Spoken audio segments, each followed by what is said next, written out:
नमस्कार दोस्तों, आज निफ्टी और बैंक निफ्टी दोनों में ट्रेड लिया गया है और दो ट्रेड मैंने लिया है और दो में से एक ट्रेड अनसक्सेसफुल रहा। तो आज हम लोग इस वीडियो में बात करेंगे क्या साइकोलॉजी थी मेरी, किस तरीके से ट्रेड हुआ है और कल के लिए किस तरीके का ट्रेड हम लोग ले सकते हैं जिससे कि हमारा एक पॉइंट ऑफ व्यू मार्केट के लिए बन सके। तो दोस्तों आज हम इस वाले कैंडल में ओपन हुए थे ये जो, और यहाँ के बाद काफ़ी अच्छा फॉलोअप आया और यहाँ पे मार्केट ने सस्टेन किया क्योंकि ये रजिस्टेंस काफ़ी अच्छा है और इस रजिस्टेंस को अगर ले करके जाता है जैसा कि आप देख रहे हो 1 टाइम 2 टाइम, एक बार यहाँ पे रेजिस्टेंस लिया, फिर उसके बाद एक बार यहाँ पे लिया, यहाँ पे, फिर यहाँ पे लिया, फिर यहाँ पे लिया। तो ये 1 2 3 और फिर ये चौथा रेजिस्टेंस लग रहा था कि आएगा। फिर उसके बाद ये वाली मूव मुझे कैप्चर करनी थी बट कैप्चर नहीं कर पाए हम लोग क्योंकि ये कह लीजिए कि स्ट्रॉन्ग कैंडल थी और इसका वॉल्यूम भी मुझे ठीक ठाक लग रहा था।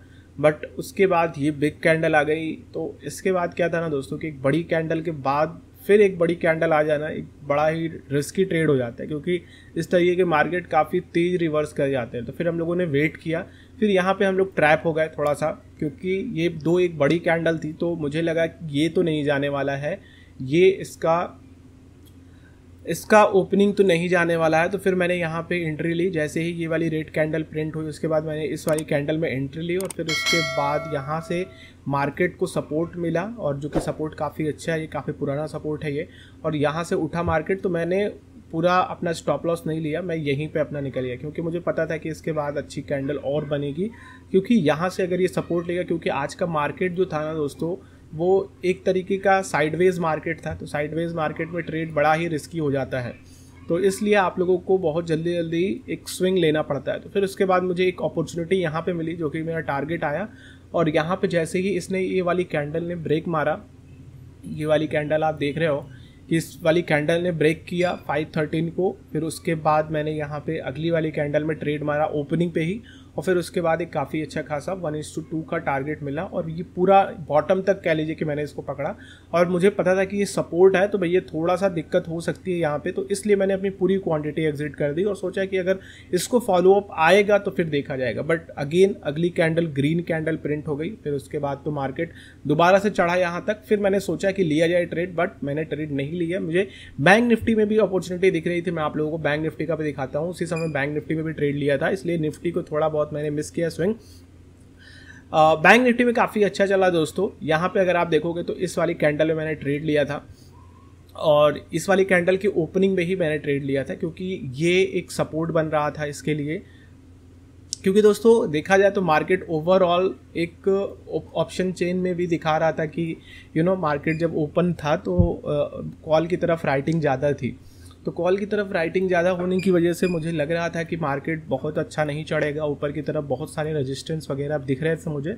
तो यहाँ पे बैंक निफ्टी में तुरंत मैंने इसको ट्रेड लिया क्योंकि ये एक हैमर बना। तो ये हैमर जो है ना उतना ज़्यादा सस्टेनेबल नहीं लग रहा था क्योंकि इसका वॉल्यूम बहुत ज़्यादा है।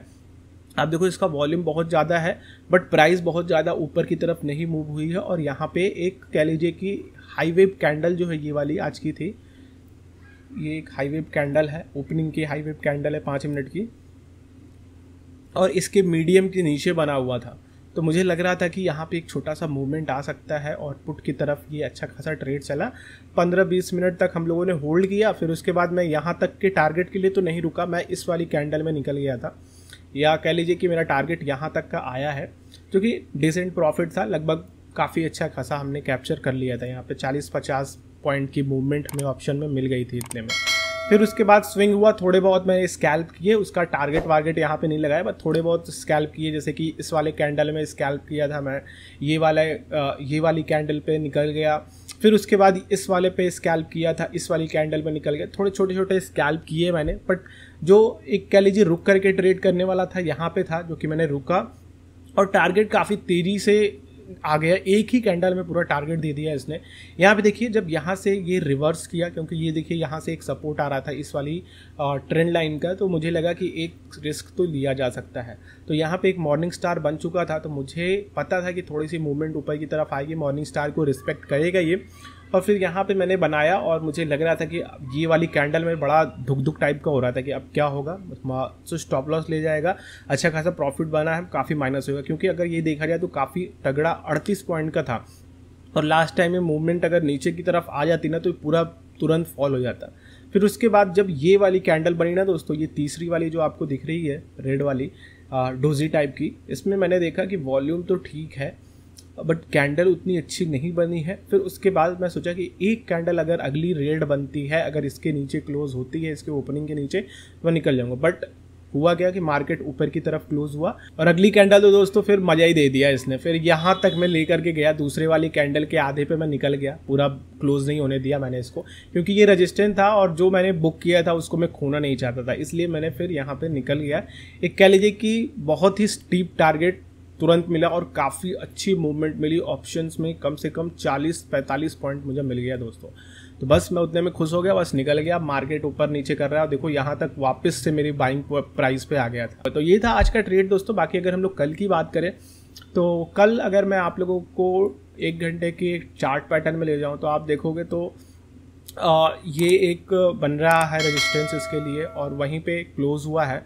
तो मे बी मार्केट अगर कल देखा जाए तो ऊपर की तरफ ओपन हो सकता है, बट लाइकली टू देखा जाए तो ऊपर की तरफ रेजिस्टेंस काफ़ी ज़्यादा है। देखो एक ये रेजिस्टेंस है और अब ये रेजिस्टेंस पे ही बंद भी हुआ है और यहाँ भी रेजिस्टेंस है और नीचे की तरफ दोस्तों केवल एक रेजिस्टेंस है जो कि यहाँ पे है और ये दोनों ही मिला करके एक रेजिस्टेंस आप इसको मान सकते हैं। बट मैं अगर रियल रेजिस्टेंस मानूँ तो यहाँ पे है, तो यहाँ तक के मूव कल देखने को मिल सकते हैं। बट डेफिनेटली हम लोग कल के मार्केट को देखेंगे, क्योंकि आज का मार्केट तो लग रहा था पॉजिटिव होगा क्योंकि ग्लोबल मार्केट में थोड़ी सी ऊपर की तरफ मूवमेंट दिख रही थी। बट आज का मार्केट वापस से वही चीज़ें किया, ऊपर नीचे करके एक डोजी बना करके निफ्टी में और बैंक निफ्टी में भी अप्रॉक्स उसी तरह की कैंडल बना करके ऊपर नीचे करके बंद हो गया।